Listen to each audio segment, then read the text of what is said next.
believe this? Greater things have yet to come. Greater things still to be done in this city.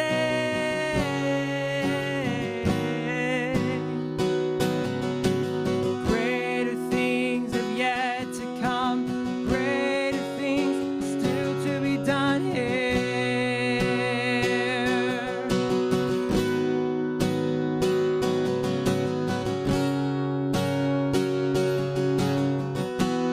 Lord of creation, you're the Lord of creation, you're creator of all things, you're the King above all kings, you're the strength in the weakness, you're the love in the broken, you're the joy in the sadness.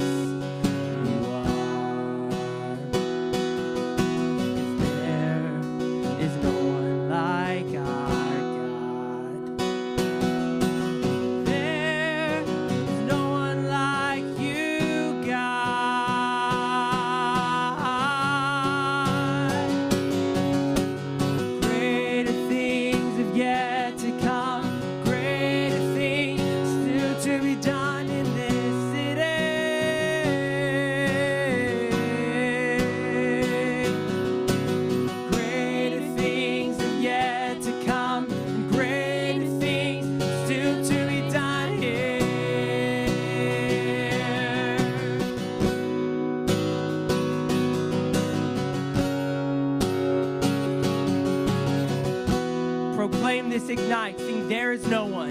There is no one like our God. There is no one like you, God. There is no one like our God. There is no one like you, God.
So last week we started a series called What Does the Bible Say About Blank?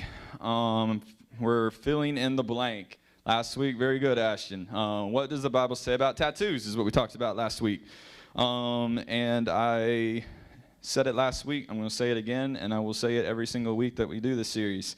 I am not up here to give you my opinion about these topics. I'm not here to say, I think you should do this, I think you shouldn't do this, I think this is okay, I think this isn't okay. That's not what I'm here to do. My job is to inform you of what the Bible says, hence the name of the title, what does the Bible say about whatever, and then you are to formulate your own spirit, God-filled decision based off of that information.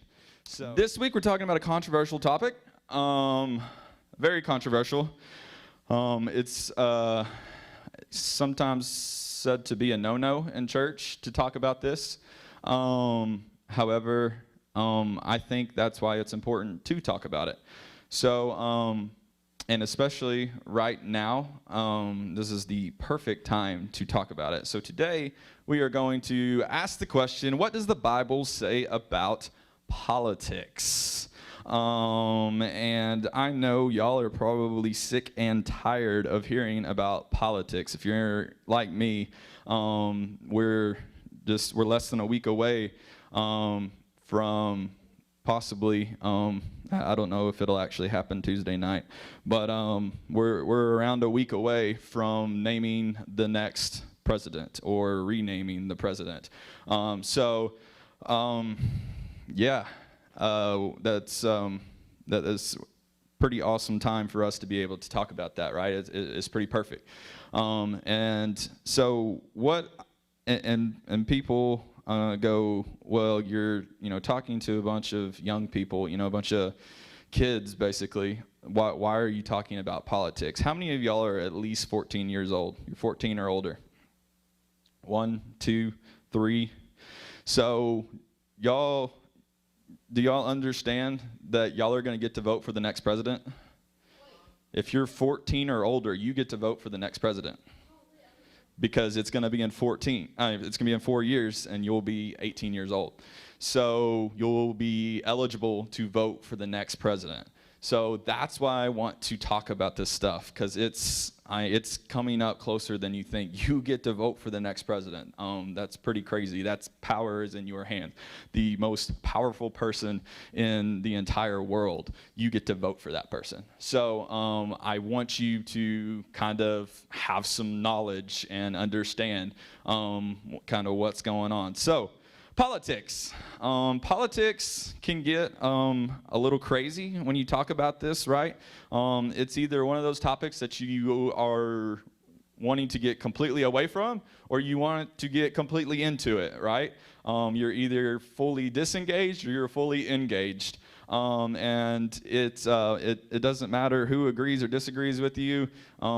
It just seems like you have to be super passionate and you have to be super opinionated in order to be heard, or else your result is going to be that you're wanting to please everybody else and things like that. And so it's like, when people are really into politics, they're just pushing.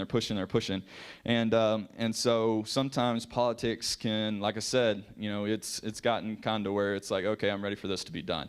Because I'm tired of hearing all of this stuff and everybody say everything. And so politics should be, and I think they may have used to be, about binding a country together.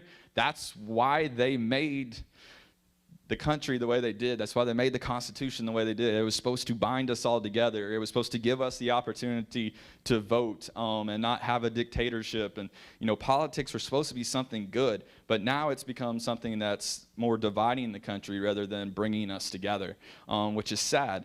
And not only does it divide the country, but it divides friends, it divides families, it divides churches. And it's supposed to be peaceful, but it's not, right? Like it's not. It's not, because, like you go to Thanksgiving or Christmas or family meals or whatever, and everybody's sitting around talking about politics, and it gets really, heated, and, grudges can be, held, and, it can get a little insane, right? I mean, just because you're not where you can vote, y'all know what I'm talking about, right?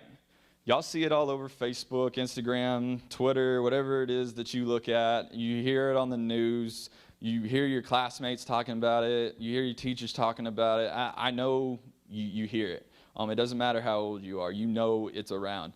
So one of the questions becomes, how do you encourage people to vote when everybody has all these different views? Like, how can we go out as Christians and encourage people to vote when everybody has all these crazy views, these different views, they're into it, they're out of it, it's just, how do you vote righteously? Because, a lot of people are for one thing that may be biblical, but another that may not be biblical. And so you're almost like starting to vote for the lesser of the two evils, and it should not be like that. We shouldn't have to vote for the lesser of the two evils. And so then it's like, well, do I vote Republican? Do I vote Democrat? Do I vote Green Party, Independent, Tea Party, whatever? And it gets insane, right? And so all these questions have popped up, and like I said, I'm not going to give you the answer to these questions. I want you to form your own opinion. I don't want you to know what I think, my opinions. But this is important that we talk about this, because you need to not vote between the lesser of the two evils, but rather set it up. We need to be setting this up.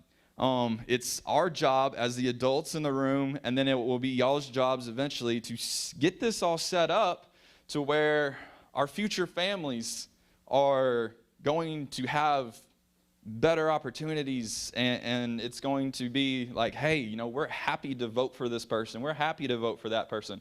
And it's not like, well, I got to vote for them because I don't like them, you know, even more. I don't like either one of them, but I got to pick one of them because both of them stink. But this one just stinks a little more. And so it shouldn't be like that. And so we've got to find ways to set it up so that we'll be able to enjoy this amazing country that is America, right? So let's ask this question.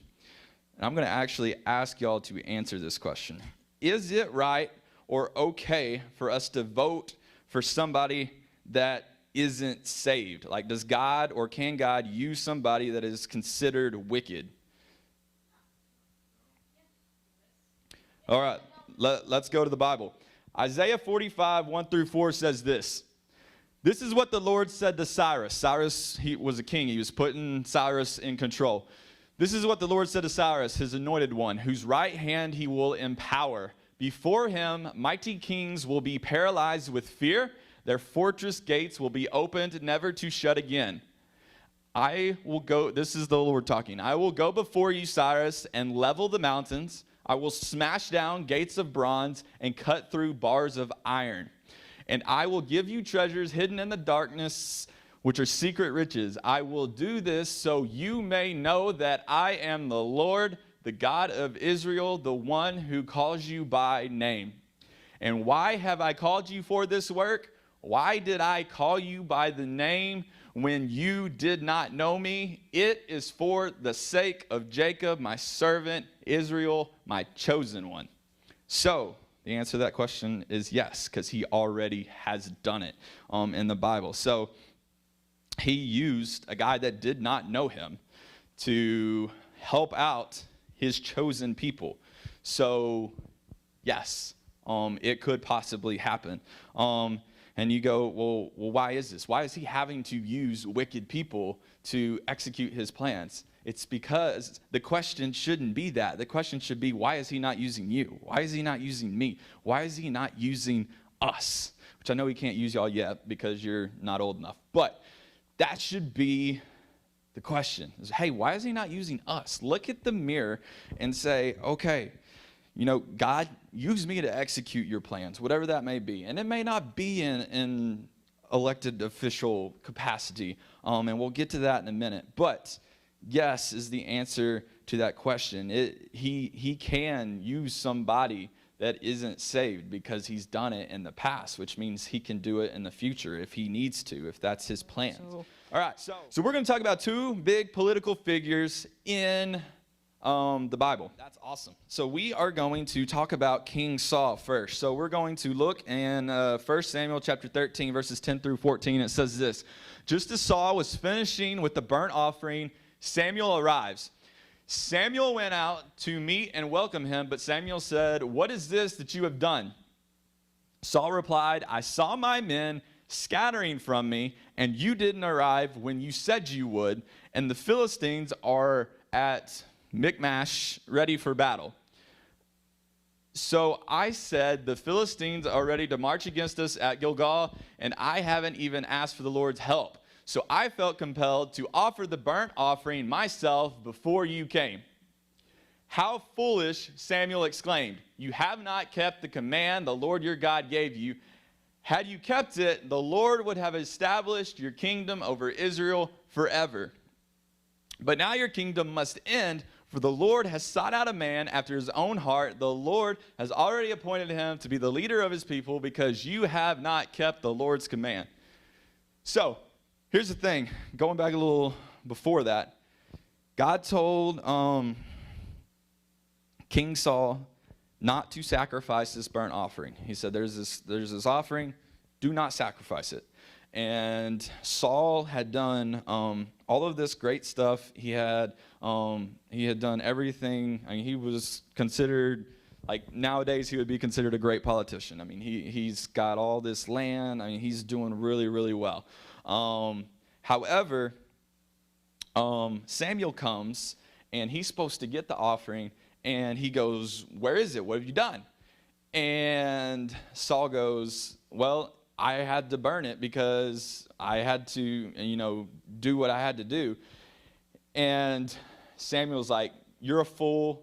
You're just like, you're dumb. You didn't do what God told you to do. And now you're going to lose everything because you didn't do what God wanted you to do. So he was forbidden to offer that burnt offering because it was the assignment for the prophet to do this to ward off the enemies. Does that make sense? But the problem became that, and why this was so foolish, that's why Samuel said, hey, this is foolish, is because he wanted the approval of the people. He wanted the people to love him. The people didn't like him anymore because they were starting to lose these battles and stuff. And they were no longer having the borders secured and things like that. And so he was starting to lose the approval of the people. So he had this fear of man. And so he said as they were scattered away, which meant he was losing them, that's why he went ahead and he offered the burnt offering. So he was so caught up in the love of the people and them loving him and their approval, he was like some of our politicians become today, unfortunately, and they do whatever they have to do to get the approval of people, right? They say, hey, look, I'm going to vote this way because that's what I know is going to help me further my political position. And so, unfortunately, sometimes that can get you in trouble. And in this case, it does for King Saul. So let's go and let's look at King David. So yes, y'all know David. He was the man, killed Goliath. Well, he was a young boy. He was around y'all's age back then whenever he actually did that. So, but now he's older. He's an older man. And David comes back. He has been in a war. He comes back from fighting. And he gets rejected by Israel, his own people. They even want to kill him. And King Saul starts throwing spears at him. I mean, he's like going to town on him because he hears that there's been somebody else that's going to take his throne, a man after God's own heart, which was David. And so he starts like chunking spears at him and going to town on him, trying to kill him. And David's like, I ain't messing with this. So David deuces out. And he starts ditching around in caves. So he's running around in caves, and he's trying to just find places to go and to kind of hide out and try to kind of get away from everything and recollect himself. So David was such an awesome guy that even though he's roaming around through caves, people still start to gather around him again. And he starts to find mighty men, and so he gets this whole group of guys again. So, but the thing is the only place that he can find refuge, the only place he can hang out where it's peaceful for him is in the enemy's territory. Like, is that not crazy? That the only place he can find refuge is in the enemy's territories. And I get this, the enemy's territory is the Philistines. The Philistines is who he has always fought against. That's one of Israel's biggest enemies. Goliath was their best warrior, so he killed the Philistine giant whenever he was younger, yet that is the only place that he can find refuge right now. So this dude is just like under, if you think you're having a bad day, this dude's having a horrible day. So he hears that there's about to be a fight. He hears that the Philistines and the Israelites are about to fight again against each other. So he goes up to the Philistine king and he says, hey, I want to fight for y'all. My people don't like me anymore. They're against me. I'm done. I want to fight for y'all. So the Philistine king is like, yeah, he's jacked up. He's like, oh yeah. He said, we're getting the giant slayer. It's going to be awesome. And they know, how David is. And so they're super pumped.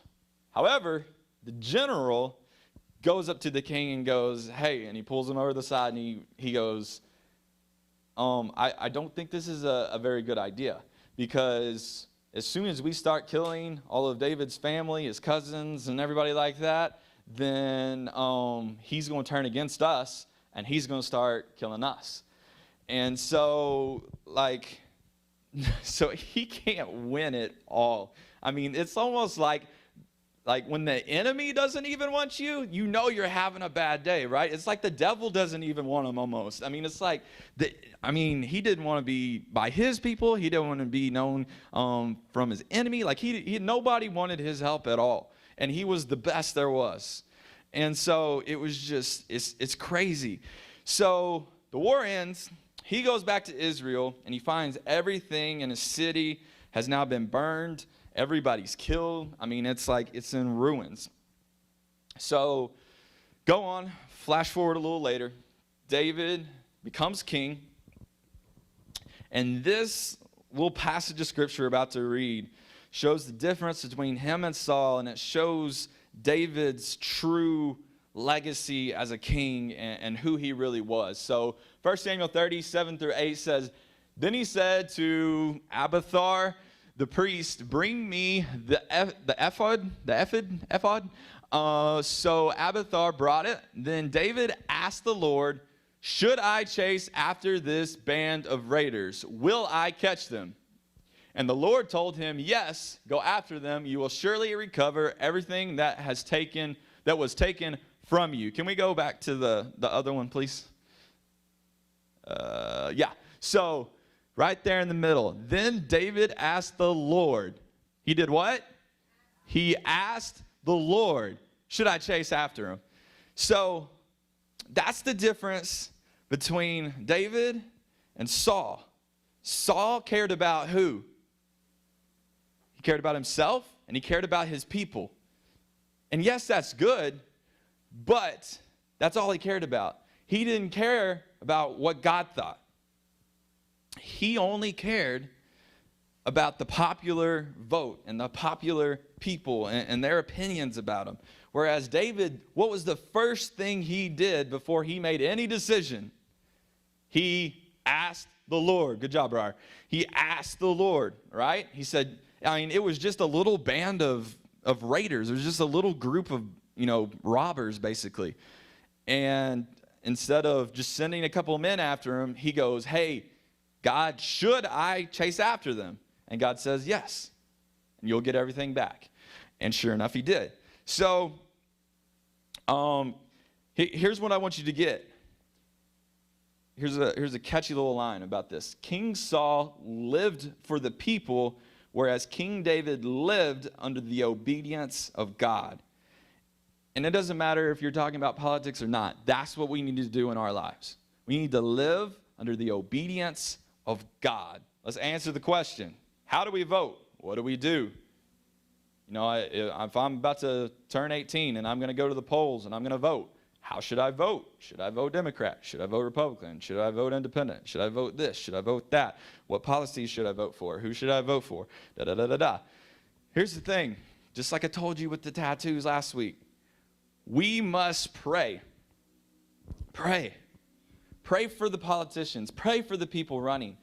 Pray for our people that are in charge, and to be more concerned with heaven's approval rather than maintaining the popular vote. Let's pray that they be more like David rather than Saul, that they care more about what God says and God's timing and God's resources and God's abilities rather than their own. That's what we need to do when it comes to politics. So the way you vote is by choosing the one who is holding God's righteous standard with the understanding that nobody is perfect but God. They're not worried about themselves. They're not worried about that popular vote. They know they're not perfect, but God's the only perfect one. And then, after you vote, once again, pray. Pray for the leaders. And it doesn't matter who gets elected, pray for them. It doesn't matter if it's the person that you voted for, pray for them. It doesn't matter if you think the person is a blooming idiot and has no idea what they're doing. Pray for them so that they can gain some knowledge. It doesn't matter about any of that stuff, whether you like them or not. Pray for them.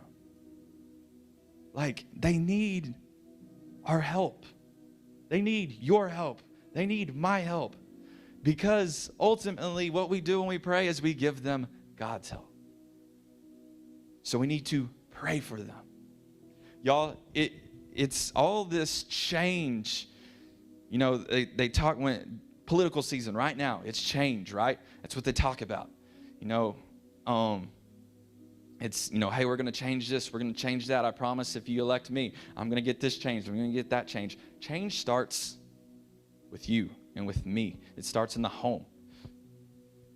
It starts with you, starts with your parents, starts with your friends, it starts with you going out and talking to people about God. It starts with you changing your heart and praying for people. And then it goes up the chain. But we have to start somewhere. And that somewhere is praying.